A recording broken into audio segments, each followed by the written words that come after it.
نحمده ونستعينه ونستغفره ونعوذ بالله من شرور أنفسنا ومن سيئات أعمالنا. من يهده الله فلا مضل له ومن يضلله فلا هادي له. ونشهد أن لا إله إلا الله وحده لا شريك له.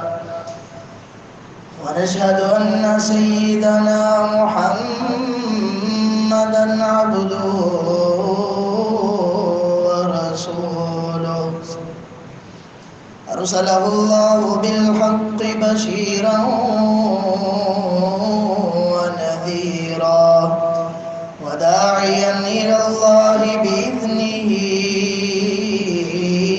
وسراجا منيرا. من يطع الله ورسوله فقد رشد واهتدى ومن يعص الله ورسوله فقد ضل وغوى.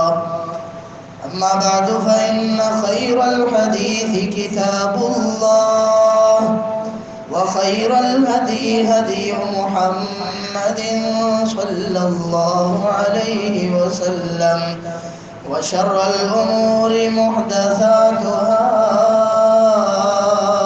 وكل محدثة بدعة وكل بدعة ضلالة وكل ضلالة في النار. اللهم صل على محمد وعلى آل محمد كما صليت على إبراهيم وعلى آل إبراهيم إنك حميد مجيد. اللهم بارك على محمد وعلى آل محمد كما باركت على إبراهيم وعلى آل إبراهيم إنك حميد مجيد. رب اشرح لي صدري ويسر لي أمري واحلل عقدة من لساني يفقه قولي. رب زدني علما وزدني فهما. اللهم انفعنا بما علمتنا وعلمنا ما ينفعنا وزدنا علما. قال الله تبارك وتعالى في القرآن المجيد: أعوذ بالله السميع العليم وبوجهه الكريم وسلطانه القديم من الشيطان الرجيم من همزه ونفخه ونفثه. بسم الله الرحمن الرحيم. كل نفس ذائقة الموت وإنما توفون أجوركم يوم القيامة فمن زحزح عن النار وأدخل الجنة فقد فاز وما الحياة الدنيا إلا متاع الغرور.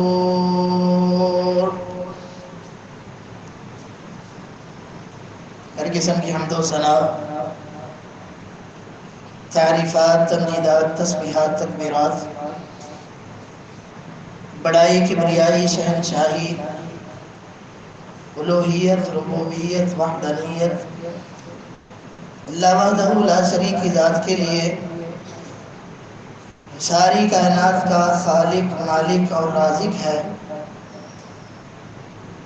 انگنت بے شمار بے حد و حساب درود و سلام ہوں سید المرسلین رحمت للعالمین احمد مجتبی حبیب کبریا حضرت محمد مصطفیٰ صلی اللہ علیہ وآلہ وسلم کی ذات گرامی پر سامعین عزیز وقار، اللہ رب العزت کی مقدس کتاب قرآن مجید کا چوتھا پارہ سورہ آل عمران کی آیت مبارکہ، اس میں اللہ رب العزت نے ارشاد فرمایا کل نفس ذائقۃ الموت، ہر جان نے موت کا ذائقہ چکھنا ہے، وَإِنَّمَا تُوَفَّوْنَ أُجُورَكُمْ يَوْمَ الْقِيَامَةِ، قیامت کے روز تمہیں تمہارے بدلے پورے دیے جائیں گے۔ فَمَنْ زُحْزِحَ عَنِ النَّارِ، جس کو جہنم سے دور کر دیا گیا، وَأُدْخِلَ الْجَنَّةِ، اور جنت میں داخل کر دیا گیا، فَقَدْ فَازَ، بلا شبہ وہ کامیاب ہو گیا۔ وَمَا الْحَيَاةُ الدُّنْيَا إِلَّا مَتَاعُ الْغُرُورِ، رہی یہ زندگی تو یہ فقط دھوکے کا سامان ہے۔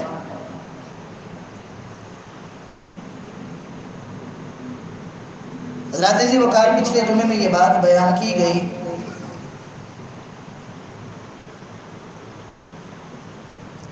انسان کے لیے نظر بد کس قدر خطرناک اور ہولناک ثابت ہو سکتی ہے،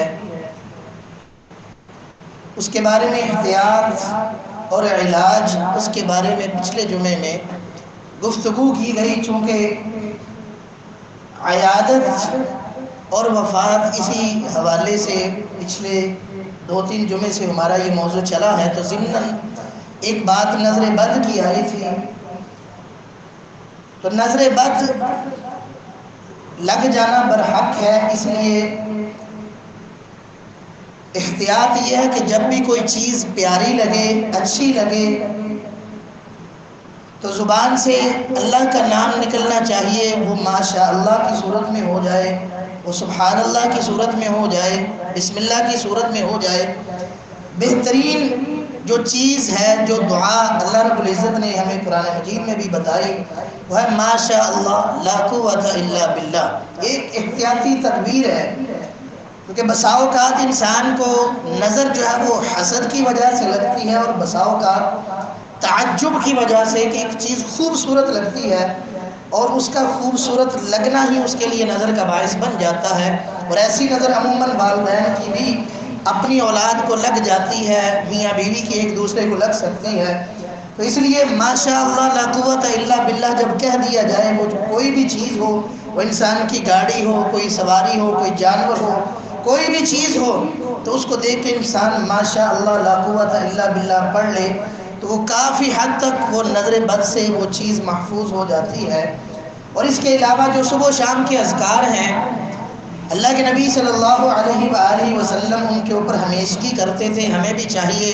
اور خاص کر کے جو گھر میں چھوٹے بچے ہوں، جو پیارے لگتے ہوں، ان کو تو بلا ناغہ صبح و شام 2 مرتبہ جو ان کو دم ضرور کرنا چاہیے۔ اللہ کے نبی صلی اللہ علیہ وسلم نے ایک دعا سکھائی کہ آپ جو سیدنا حسن و حسین رضی اللہ عنہما کو جمع کرتے اور پھر ان کو اعیذکما بکلمات اللہ التامہ من شر کل شیطان وہامہ ومن کل عین لامہ، آپ یہ ان کو 3 مرتبہ پڑھ کے ان کے اوپر جو ہے وہ دم کیا کرتے تھے۔ تو ہمیں بھی چاہیے جو گھر کے بچے ہیں ان کے اوپر صبح فجر کے بعد اور شام مغرب کے بعد کم از کم دن میں 2 مرتبہ دم ضرور کریں، تاکہ وہ نظر بد وغیرہ سے محفوظ رہیں۔ اور اسی طرح اکثر اوقات جب بچیاں جوان ہوتی ہیں تو ان کے چہروں کے اوپر دانے وغیرہ نکلنا شروع ہو جاتے ہیں۔ اسی طرح کی ایک بچی کو اللہ کے نبی صلی اللہ علیہ وسلم نے دیکھا کہ اس کے چہرے کے اوپر دانے وغیرہ بنے ہیں، تو آپ نے فرمایا کہ اسے دم کرو، اسے نظر لگ چکی ہے۔ تو یہ عموماً ہم دیکھتے ہیں کہ گھروں میں موجود بچیاں، ان کے چہرے جو ہے وہ ہوتے خوبصورت ہیں، لیکن ان دانوں کی وجہ سے وہ بدصورت لگنا شروع ہو جاتی ہیں۔ تو وہاں پہ جب ہم مختلف قسم کی سکن کی چیزیں یا سکن کی دعائیں ہم استعمال کرتے ہیں، تو ہمیں دم بھی کرنا چاہیے، اس کا بہت زیادہ فائدہ ہوتا ہے۔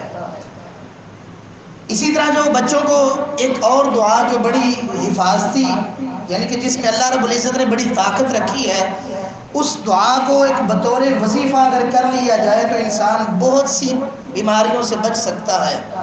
چھوٹا سا جملہ ہے، لا الہ الا اللہ وحدہ لا شریک لہ لہ الملک ولہ الحمد وہو علی کل شیء قدیر۔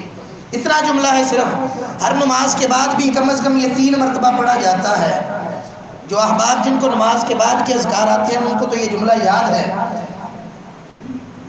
یہ جملہ 100 مرتبہ فجر کے بعد اور 100 مرتبہ مغرب کے بعد پڑھ لیا جائے تو اللہ کے نبی صلی اللہ علیہ وسلم نے اسے 100 مرتبہ پڑھنے کی جو فضیلت بیان کی کہ 10 غلام آزاد کرنے کے برابر اجر و ثواب ہے۔ ایک غلام اگر بندہ آزاد کرے تو اس کے لیے جہنم سے نجات کا باعث بن جاتا ہے۔ تو اس کو 100 مرتبہ پڑھ لینے سے جو ہے وہ 10 غلام آزاد کرنے کا اجر و ثواب ہے۔ اس سے جو ہے وہ 10 نیکیاں، اس سے 100 نیکیاں انسان کے نامہ اعمال میں شامل کر دی جاتی ہیں، 100 گناہ مٹا دیے جاتے ہیں، 100 درجے بلند کر دیے جاتے ہیں۔ اور اللہ کے نبی صلی اللہ علیہ وسلم نے فرمایا کہ وہ اللہ کی حفاظت میں آ جاتا ہے، کوئی بھی شیطان اسے تکلیف نہیں دے سکتا، اسے چھو نہیں سکتا جب تک کہ شام نہ ہو جائے۔ شام کو وہ کر لے گا تو پھر وہ صبح تک اللہ کی حفاظت میں ہے۔ تو یہ زیادہ سے زیادہ 10 منٹ لگتے ہیں اس کو 100 مرتبہ پڑھنے میں، تو اس کو اپنا معمول بنایا جائے، صبح و شام کے اذکار میں بچوں کو یاد کروایا جائے، ان کو پابندی کروائی جائے کہ وہ اس دعا کو پڑھے تاکہ وہ نظر بد، آفات اور جنات وغیرہ کے اثرات سے محفوظ رہ سکیں۔ تو یہ وہ شرعی طریقے ہیں، شرعی دم ہیں جو اللہ کے نبی صلی اللہ علیہ وسلم نے بتائے، وہ آپ خود بھی کر سکتے ہیں۔ اس میں یہ لازم نہیں ہے کہ آپ نے جا کے یا وہ قاری صاحب سے یا پیر صاحب سے یا فلاں صاحب سے ہی جا کے آپ نے دم کروانا ہے، یا آپ خود بھی اپنے گھر میں اپنے بچوں کو دم خود بھی کر سکتے ہیں۔ رب ایک ہی ہے، وہ آپ کا رب بھی ہے، وہ قاری صاحب کا رب بھی وہی ہے، وہ پیر صاحب کا بھی رب وہی ہے۔ ایک دوسرے سے دعا کی درخواست کی جا سکتی ہے، لیکن یہ جو چھوٹے چھوٹے معاملات ہیں یہ حد الامکان انسان کو کوشش کرنی چاہیے کہ وہ گھر کے اندر ہی ان کو حل کر لے۔ اس میں جو ہے وہ بہت ساری قباحتوں سے بھی انسان محفوظ رہ جاتا ہے۔ تو یہ تو ہے شرعی طریقہ، اور پھر اس کے علاوہ ہمارے معاشرے میں کچھ چیزیں رائج ہیں۔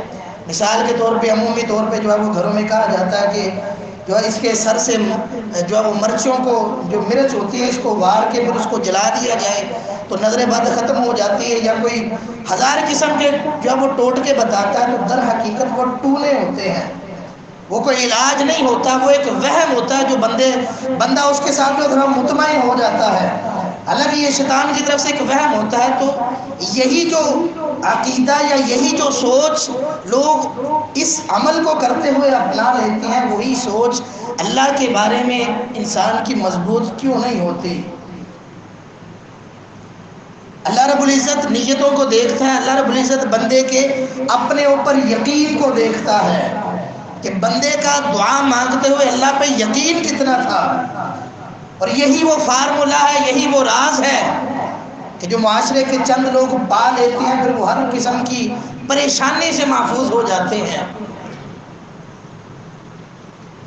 ہمارا بھی یہ یقین پختہ ہو جائے کہ میں نے اپنے رب کو پکارنا ہے، اس نے میری بات سن لینی ہے، تو انسان کے معاملات حل ہو جاتے ہیں۔ پھر وہ چاہے بسم اللہ پڑھ کے بھی دم کر دے تو اللہ تعالیٰ اسے شفا دے دیتا ہے۔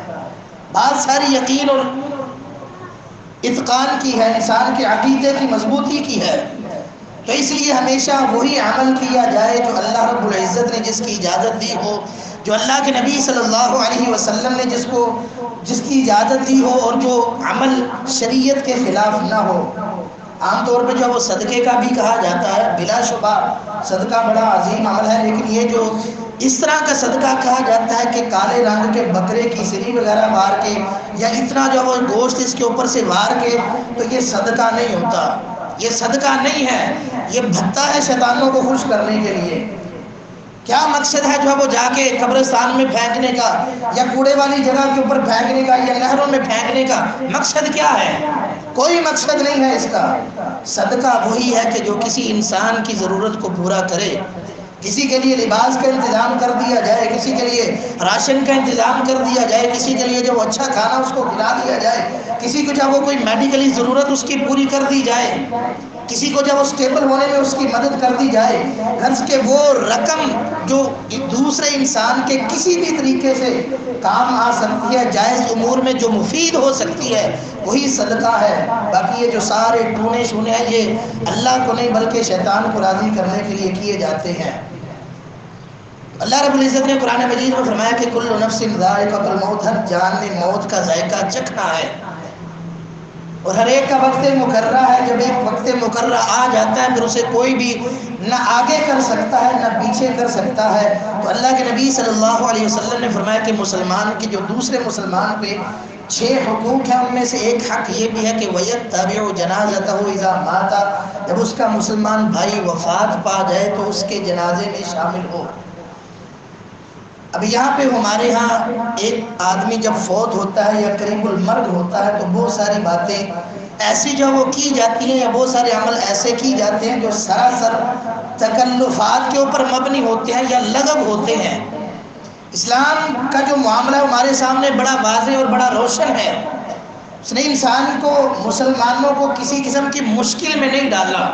یہ ہمیشہ یاد رکھیے، قرآن مجید میں اللہ تعالیٰ نے 3-4 مرتبہ ارشاد فرمایا، کہیں پہ فرمایا کہ لا یکلف اللہ نفسا الا وسعها، کہ اللہ تعالیٰ کسی بھی انسان کے اوپر اس کی وسعت سے بڑھ کے بوجھ نہیں ڈالتا۔ ایک جگہ پہ فرمایا کہ ولا نکلف نفسا الا وسعها، کہ ہم کسی بھی انسان کے اوپر بوجھ ڈالتے ہیں تو اتنا ہی ڈالتے ہیں جتنا وہ اس کی استطاعت رکھتا ہے۔ ایک جگہ پہ اللہ رب العزت نے فرمایا کہ لا یکلف اللہ نفسا الا ما آتاها، اللہ تعالیٰ اسی قدر بندے کے اوپر ذمہ داری ڈالتا ہے جو اللہ نے اس کو طاقت دے رکھی ہے، جو اس کو عطا کر رکھا ہے۔ اور اللہ کے نبی صلی اللہ علیہ وسلم کو اللہ نے حکم دیا، قل ما اسألکم علیہ من اجر وما انا من المتکلفین، حضور آپ ارشاد فرما دیجیے کہ میں تم سے کسی قسم کی مزدوری نہیں مانگتا، اور نہ ہی میں تکلف کرنے والا ہوں، نہ ہی میں مشکل میں ڈالنے والا ہوں۔ یہ اللہ کے نبی صلی اللہ علیہ وسلم کی اپنی امت کے اوپر کمال درجے کی شفقت ہے کہ آپ نے اعمال کی فضیلت بیان کی لیکن ان کو فرض قرار نہیں دیا، کیونکہ اگر ان کو فرض قرار دیا جاتا، بہت سارے ایسے عمل ہیں اگر ان کو فرض قرار دیا جاتا تو یہ امت مشقت میں پڑ جاتی۔ ایک علیحدہ تفصیل طلب مضمون ہے۔ تو جب آدمی قریب المرگ ہو تو اللہ کے نبی صلی اللہ علیہ وسلم نے فرمایا کہ لقنوا موتاکم لا الہ الا اللہ، کہ ان کو لا الہ الا اللہ پڑھنے کی تلقین کرو۔ جب محسوس ہو رہا ہو کہ اب اس کا وقت آخر ہے، نزا کا عالم ہے، تو اس کو جو ہے وہ لا الہ الا اللہ پڑھنے کے اوپر اس کو بار بار تلقین کی جائے، اس کے پاس پڑھا جائے، تاکہ جو اس کی آخری گفتگو، جو اس کا آخری کلام ہے وہ توحید کے اقرار کے اوپر ختم ہو۔ یہ آخری دم پہ یہ کلمہ طیبہ نصیب ہو جانا یہ بڑی سعادت کی بات ہے، اور یہ اتنا کوئی مشکل کام بھی نہیں ہے۔ بس ضرورت اس امر کی کہ ساری زندگی لا الہ الا اللہ سے انسان جڑا رہے، اس کے ساتھ وابستہ رہے۔ وہ کیا طریقہ ہے کہ ہم دن میں 5 مرتبہ ہمارے کانوں میں یہ جملہ سنائی دیتا ہے کہ اشہد ان لا الہ الا اللہ۔ اذان کی صورت میں یہ جملہ ہمارے کانوں میں پڑتا ہے، ہم نے یہ کرنا ہے کہ اٹھ کے بس مسجد میں آ جانا ہے، اللہ کے حضور سر مسجود ہو جانا ہے، لا الہ الا اللہ سے ہم نے تعلق قائم اس انداز سے رکھنا ہے کہ چلتے پھرتے اٹھتے بیٹھتے ہماری زبان کے اوپر یہ ہو لا الہ الا اللہ۔ کوئی نعمت ملتی ہے تو لا الہ الا اللہ کہ اللہ کے علاوہ کوئی دے نہیں سکتا، کوئی پریشانی آتی ہے تو لا الہ الا اللہ کہ اللہ کے علاوہ کوئی ٹال نہیں سکتا۔ بڑا عظیم عمل ہے۔ حضرت موسیٰ علیہ السلام نے اللہ رب العزت سے کہا کہ اللہ مجھے کوئی دعا بتائیے، کوئی خاص دعا کہ جس کے ذریعے میں تجھ سے مانگوں۔ اللہ رب العزت نے فرمایا کہ موسیٰ قل لا الہ الا اللہ، تم لا الہ الا اللہ پڑھتے رہنا۔ اے اللہ تیری تو یہ جملہ تو ساری مخلوق پڑھتی ہے۔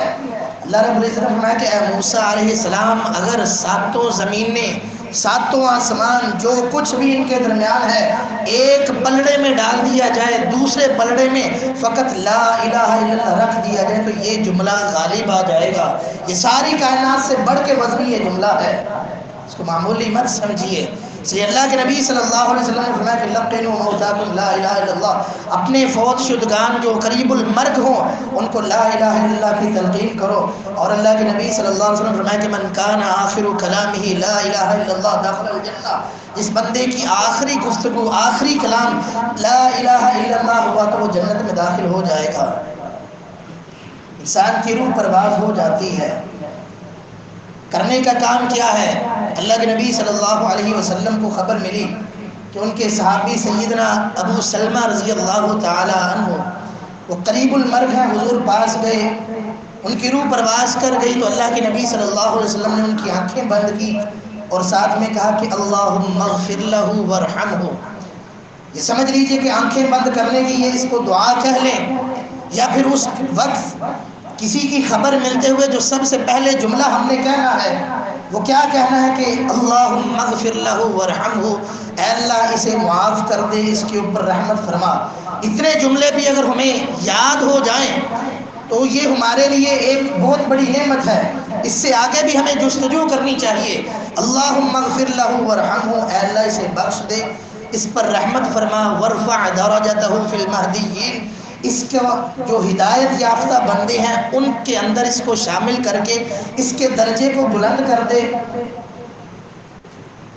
اور وخلفہ فی عاقبہ فی الغابرین، اور جو پیچھے رہنے والے اس کے ورثاء ہیں ان کے لیے تو بہتر جانشین بن جا، وافسح لہ قبرہ، اس کی قبر کو کشادہ کر دینا، ونور لہ فیہا، اور اس میں اپنا نور پیدا کر دینا۔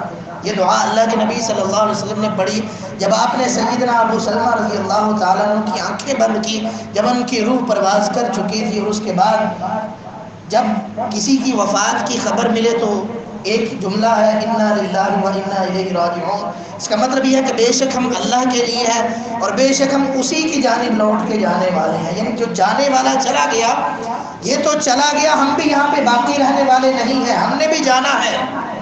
اس جملے کو ہم ادا تو کرتے ہیں، اس کا ترجمہ بھی غور کرنے کی ضرورت ہے کہ بے شک ہم اللہ کے ہیں، ہم اللہ کے بندے ہیں اور اسی کی جانب ہم سب نے لوٹ کے جانا ہے۔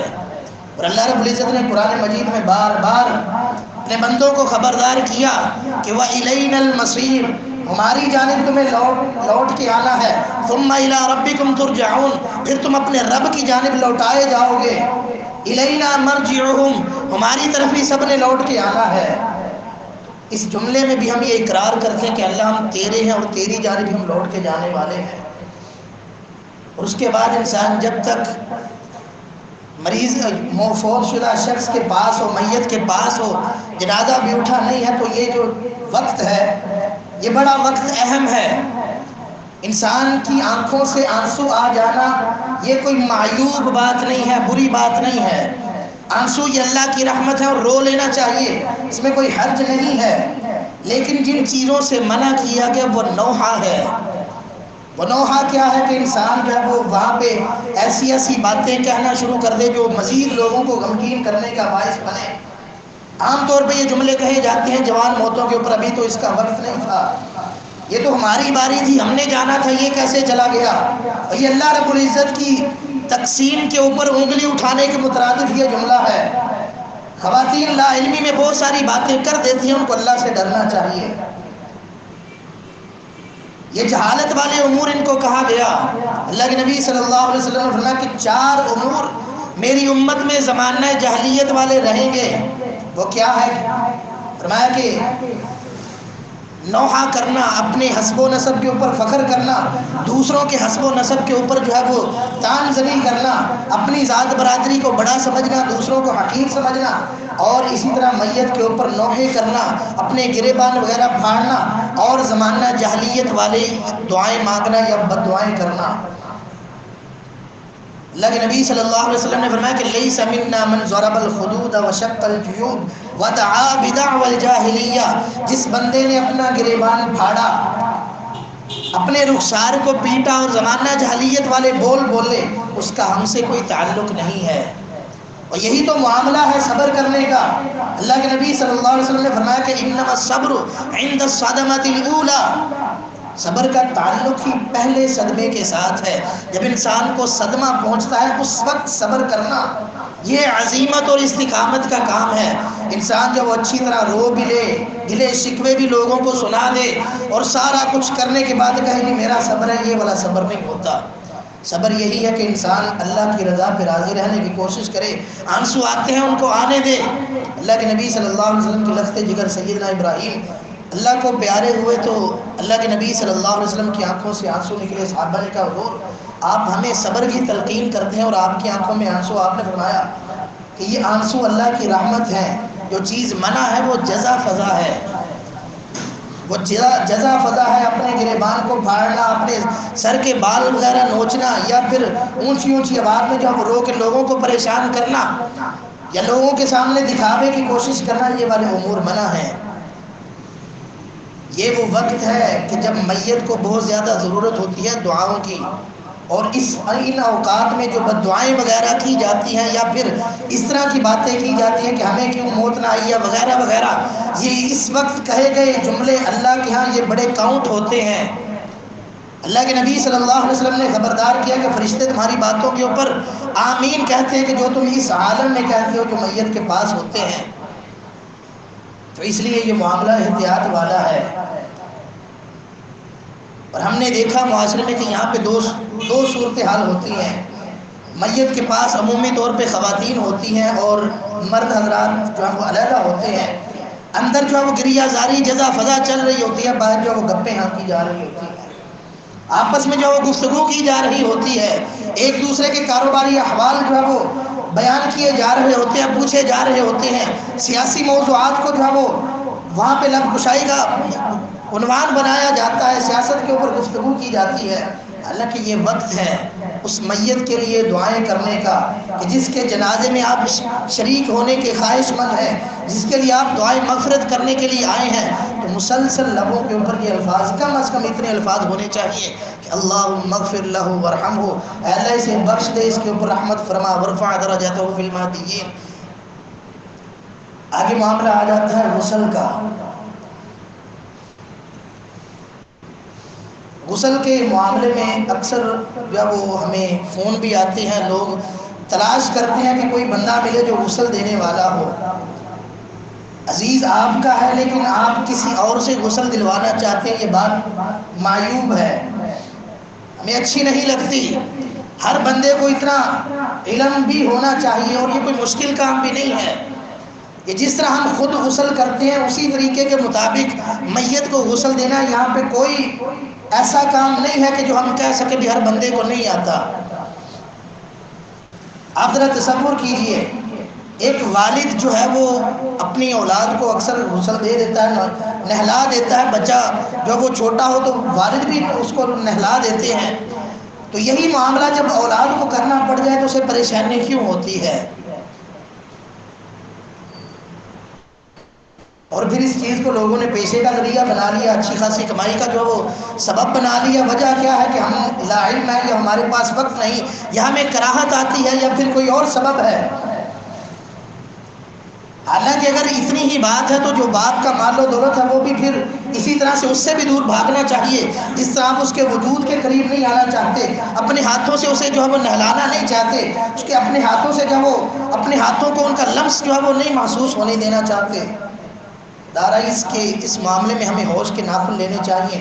کوئی بھی مشکل کام نہیں ہے، جس طرح ہم خود غسل کرتے ہیں اسی طرح میت کو غسل دیا جائے گا، بس اتنا فرق ہے کہ وہاں پہ جو ہے وہ ہمیں کچھ چیزوں کا بس احتیاط کرنا ہوگا۔ وہ عام طور پہ ہمیں نہیں اس کی پریکٹس ہوتی، کسی جوان یا کسی بڑے کو جو ہے وہ اس کا پخانہ وغیرہ صاف کرنے کا یا پھر اس کو استنجا کروانے کا ہمارا جو وہ تجربہ نہیں ہوتا، لیکن یہ کبھی کبھار ایسا معاملہ ہو جائے تو ہمیں کراہت نہیں ہونی چاہیے۔ اگر وہ ہمارا عزیز ہے، بھائی ہے، والد ہے، چچا ہے، تایا ہے، جو بھی ہے، اس کے ساتھ یہ معاملے کر دیے جائیں، اس کو غسل دے دیا جائے۔ غسل دیتے ہوئے اللہ کے نبی صلی اللہ علیہ وسلم نے پانی اور بیری کے پتوں کو استعمال کرنے کا حکم دیا ہے۔ ان دو چیزوں سے صفائی جو ہے بڑی اچھی ہو جاتی ہے، اور اس کے بعد خوشبو وغیرہ اور کفن وغیرہ اس کو دے کے جب میت کو اٹھایا جائے اس وقت ہمارے معاشرے میں ایک جملہ رائج ہے کلمہ شہادت کا۔ مسئلے کو سمجھ لیجئے، کیونکہ عمومی طور پہ کچھ لوگ پھر اس معاملے کو الٹ لے جاتے ہیں کہ شاید یہ کلمے کے منکر، ایسی بات نہیں ہے۔ ہمارے لیے اللہ کے نبی صلی اللہ علیہ وسلم کی زندگی میں اسوہ حسنہ ہے. آپ کی سیرت، آپ کے معاملات ہمارے سامنے واضح ہے. آپ سیرت کی کتابوں کو پڑھنا شروع کر دیں، احادیث پڑھنا شروع کر دیں، قرآن مجید کا مطالعہ کریں، آپ کو کہیں پہ نہیں ملے گا کہ میت کو اٹھاتے ہوئے یا کندھا دیتے ہوئے ہم نے باواز بلند اس جملے کو دہرانا ہے کہ کلمہ شہادت. کہیں سے آپ کو نہیں ملے گا. یہ بر صغیر کی خود ساختہ تقسیم ہے. یہ معاملہ ہے بھی صرف یہیں تک. بر صغیر میں یہ معاملہ بڑے شد و مد کے ساتھ ہے، جبکہ ہمیں اس جو وہ اس طرح کا نہ کرنا کا کچھ حکم دیا گیا، نہ اللہ کے نبی صلی اللہ علیہ وسلم کی سنت ہے. آپ بسم اللہ پڑھ کے جب وہ کندھا دیں اور جب آپ چھوڑ دیں اس کے ساتھ معاملہ کچھ نہیں ہے. اور باقی جو ہے وہ استغفار میت کے لیے کثرت سے ہے. استغفار کثرت کے لیے کہ آپ جنازے میں جاتے ہوئے راستے میں اس کے لیے استغفار کرتے رہیں، جنازہ پڑھتے ہوئے اس کے لیے استغفار کریں، میت میں جو ہے وہ لحد میں اتارتے ہوئے، قبر میں اتارتے ہوئے اس کے لیے استغفار کریں. اس چیز کی اسے سب سے زیادہ ضرورت ہے کہ جتنے بھی لوگ اس کے جنازے میں یا اس کی آخری رسومات میں شامل ہیں وہ اس کے لیے استغفار کریں. اور ایک اور بات، میت کے اوپر جو چادر ڈالی جاتی ہے احادیث میں یا اللہ کے نبی صلی اللہ علیہ وسلم کی سیرت میں یا قرآن مجید میں کہیں پہ بھی نہیں ہے کہ آپ نے اس کے اوپر قرآنی آیات یا کلمات یا آخری کل وغیرہ اس طرح کی جس کے اوپر لکھائی ہو وہ چادر ڈالنی ہے. یہ کہیں پہ بھی نہیں ہے. اور دوسری بات، یہ قرآنی آیات کے آداب کے بھی خلاف ہے. ذرا سوچئے، ابھی چند ماہ پہلے ہمارے اچھلے بازار میں واقعہ ہوا کہ عربی رسم الخط کی کچھ لکھائی ایک خاتون نے اپنے لباس کے اوپر، وہ لباس پہنا ہوا تھا جس کے اوپر عربی رسم الخط میں کچھ لکھے الفاظ لکھے تھے. تو لوگ جو ہے وہ اس قدر ان کے جان لینے کے درپے ہو چکے تھے، اور قریب تھا کہ اگر کوئی معاملہ وہاں پہ مزید اشتعال والا بن جاتا ہو تو اس عورت کی جان چلی جاتی. تو ہم زندہ لوگوں کے بارے میں اس قدر حساس ہیں کہ عربی رسم الخط بھی ہم کسی زندہ انسان کے وجود کے اوپر برداشت نہیں کرتے. یہاں پہ ہمیں کیا ہو جاتا ہے کہ جب ایک میت کے پورے پاؤں بھی اس کے جو ہے وہ اس کے اوپر لگ رہے ہوتے ہیں، اس کا پھر سطر ہے وہ اس کے اوپر بھی جو وہ آیات وغیرہ کا حصہ وہ سارا اس کے اوپر پڑا ہوتا ہے، یہاں پہ ہم کیوں نہیں ہم غور کرتے. تو اس لیے اگر یہ چیزیں ہوتی یا یہ چیزیں نجات کا باعث ہوتی تو یقیناً اللہ کے نبی صلی اللہ علیہ وسلم اس کا اہتمام کرتے. اگر آپ نے اہتمام نہیں کیا تو مطلب یہ کہ یہ لا یعنی چیزیں ہیں، ان کا میت کو کوئی فائدہ نہیں ہے. اور اسی طرح میت کو قبر میں اتارتے ہوئے ایک معروف دعا ہے، وہ اکثر و بیشتر کو یاد نہیں ہوتی، لیکن دوسری باتیں یا دوسرے کام وہ اکثر جو وہاں پہ یاد رہتے ہیں. اللہ کے نبی صلی اللہ علیہ وسلم نے سکھایا کہ بسم اللہ و باللہ و علی ملت رسول اللہ، کہ اللہ کے نام کے ساتھ، اللہ کی مدد کے ساتھ اور اللہ کے پیغمبر کے دین کے مطابق اس کو لحد میں اتارا جا رہا ہے. اتنے جملے ہیں. اور اسی طرح جب میت کے اوپر مٹی ڈالی جاتی ہے تو وہاں پہ قرآن مجید کی آیت پڑھی جائے گی، منہا خلقناکم وفیہا نعیدکم ومنہا نخرجکم تارۃ اخری. یہ آیت ہے، اس کو پڑھا جائے گا. اس کا مطلب یہ ہے کہ اللہ رب العزت نے فرمایا کہ منہا خلقناکم، اسی مٹی سے ہم نے تمہیں پیدا کیا، وفیہا نعیدکم، اسی میں ہم تمہیں لوٹا رہے ہیں، ومنہا نخرجکم تارۃ اخری، اور اسی مٹی سے ہم دوبارہ پھر تمہیں زندہ کر کے نکالیں گے. اس کا مطلب یہ ہے، یہ میت کے اوپر مٹی ڈالتے ہوئے یہ جملے بھی ہیں اور ایک یاد دہانی بھی ہے زندہ انسان کے لیے بھی کہ یہ مٹی میں چل جا چکا ہے تو تمہاری باری بھی ہے. اور یہاں پہ ایک اور جس چیز کا اہتمام کیا جاتا ہے کہ وہاں پہ کہا جاتا ہے کہ جو وہ سلیب کے اوپر کلمہ لکھا جائے، یہ بھی تکلف ہے، اللہ کے نبی صلی اللہ علیہ وسلم سے ثابت نہیں ہے. آپ جو وہ صرف ایک کلمہ چھوڑ کے پورا قرآن مجید بھی اگر ساتھ میں رکھ دیں تو اس کا ساتھ میں رکھنے کا فائدہ نہیں ہے.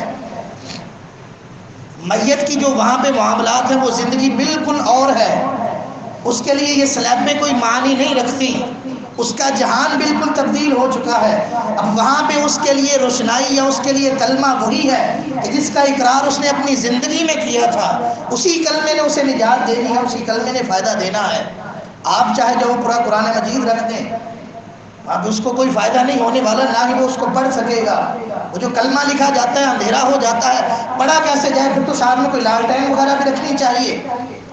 لیکن اس کا جو ہے وہ یہ سارے تکلفات ہیں جن کی ضرورت نہیں ہوتی. لیکن ہمیں تکلفات یا رسومات یاد ہوتی ہیں، یہ یاد نہیں ہوتا کہ ہم نے یہاں پہ پڑھنا کیا ہے. تو اللہ کے نبی صلی اللہ علیہ وسلم جب میت کو دفنایا جا رہا ہوتا، آپ وہاں پہ جو ہے وہ بیٹھے رہتے اور اپنی آپ جو ہے وہ حاضرین سے کہتے کہ صلی اللہ علیہ التثبیت، اس کے لیے ثابت قدمی کا سوال کرو، اس سے اس وقت سوال و جواب ہو رہے ہیں۔ تو یہ وہ چیزیں ہیں کہ انسان کہے کہ اللہم ثبت بالقول ثابت، کہ اللہ اسے اس قول کے ساتھ ثابت قدم رکھنا جس کو تو نے قرآن مجید میں قول ثابت کہا ہے۔ قول ثابت کیا ہے؟ لا الہ الا اللہ۔ تو ہمیں وہ امور ہمارے ذہن میں ہونے چاہیے جو ہم نے ایک انسان کے لیے دوسرے انسان کا حق جو ہے وہ ادا کرتے ہوئے ہم نے جو جملے کہنے ہیں وہ ہمیں معلوم ہونے چاہیے۔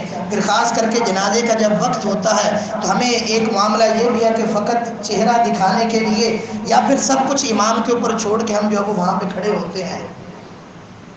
دور دراز کا سفر کیا جاتا ہے، بسا اوقات بیرون ممالک سے بھی انتظار کیا جاتا ہے کہ فلاں عزیز جو ہے بیرون ملک سے آ جائے پھر جنازے کا اہتمام کیا جائے گا، لیکن بیرون ملک سے آنے والا بھی اس چیز سے کوڑا ہوتا ہے کہ اس کے لیے میں نے دعائیں کیا مانگنی ہیں۔ تو خدا را پہلی فرصت میں وہ دعائیں یاد کرنے کی کوشش کیجئے جن کا انشاءاللہ آئندہ جمعے میں اس کا تذکرہ کیا جائے گا۔ وہ دعائیں یاد کرنے کی کوشش کریں جو مسلمان کے لیے دوسرے مسلمان کا حق ادا کرتے ہوئے جو لازم ہے۔ یاد رکھیے ہمارا المیہ یہ ہے کہ ہر معاملے میں رسومات ہماری زیادہ ہیں، جبکہ سنت سے واقفیت ہماری نہ ہونے کے برابر ہے، جس کا نتیجہ یہ نکلتا ہے کہ ہمارے لیے مشکلات اور پریشانیاں بڑھتی چلی جاتی ہیں، اور جو سنت طریقہ ہے اس سے ہم لا علم رہتے ہیں۔ اس کی چھوٹی سی مثال سمجھیے، ابھی 3-4 دن پہلے کا واقعہ کہ گگو منڈی میں ایک بھائی نے دوسرے بھائی کو قتل کر دیا۔ وجہ کیا بنی تھی تنازع کی کہ ان کا والد فوت ہوا تھا، اس کا جو وہ 7ویں دن کا انہوں نے ختم دلانا تھا، ایک بھائی نے خرچہ کر لیا، دوسرے نے جو وہ خرچہ نہیں دیا، تو اسی بات کے اوپر ان کا جھگڑا ہوا، بھائی نے بھائی کو فائرنگ کر کے مار دیا۔ اسلام میں تو یہ نہیں تھا کہ آپ نے 7ویں دن ختم دلانا ہے، دوسرے دن ختم دلانا ہے یا تیسرے دن کرنا ہے۔ یہ تو اسلام میں تو اس کی اجازت ہی نہیں ہے کہ 3 دن تک جو وہ میت کے گھر میں کچھ بھی تیار نہیں ہوگا، بلکہ جو قریب کے جو لوگ ہیں ان کی یہ ذمہ داری ہے کہ جن کے گھر میں فوتگی ہوئی ہے وہ ان کو کھانا کھلائیں۔ یہاں پہ ہماری رسومات نے، ہمارے تکلفات نے ایک چیز کو اس قدر جو وہ ہمارے معاشرے کے اوپر مسلط کر دیا ہے کہ ہر بندہ جو وہ چاہتے نہ چاہتے وہ سارے امور کرنے کے اوپر مجبور ہے۔ پھر سے عرض کرتا ہوں کہ اسلام نے ہمارے اوپر کسی بھی معاملے میں بوجھ نہیں ڈالا۔ اب ایسا نہیں ہے کہ ایک چیز کی استطاعت نہیں ہے آپ کے اندر تو اسلام کہے کہ وہ آپ کے اوپر فرض ہے، ایسا نہیں ہے۔ اسلام نے نماز پڑھنے کا حکم دیا تو اس میں اللہ تعالیٰ نے سہولتیں دی ہیں کہ کھڑے ہو کے نہیں پڑھ سکتے بیٹھ کے پڑھ لی جائے، بیٹھ کے بھی نہیں پڑھ سکتے تو لیٹ کے پڑھ لی جائے، اگر کمزوری اور نقاہت اس قدر زیادہ ہے تو فرمایا کہ اشاروں سے بھی نماز پڑھی جا سکتی ہے، اپنے اوپر ظلم و ستم کرنے کی ضرورت نہیں ہے۔ زکوٰۃ ہر بندے کے اوپر فرض نہیں ہے، جس کو اللہ نے مالی وسعت سے نوازا ہے فقط اسی کے اوپر فرض ہے کہ اسلام بوجھ نہیں ڈالتا۔ تو خدا را جب اسلام نے ہمارے اوپر بوجھ نہیں ڈالے تو ہمیں بھی چاہیے کہ ہم اپنے اوپر وہ بوجھ نہ لادیں جو اللہ رب العزت نے ہمارے اوپر نہیں لاتے۔ زندگی آسان ہو جائے گی، پریشانیوں سے چھٹکارے مل جائیں گے۔ اللہ رب العزت سے دعا ہے کہ اللہ ہمیں عمل کرنے کی توفیق عطا فرمائے۔ ما علینا الا البلاغ۔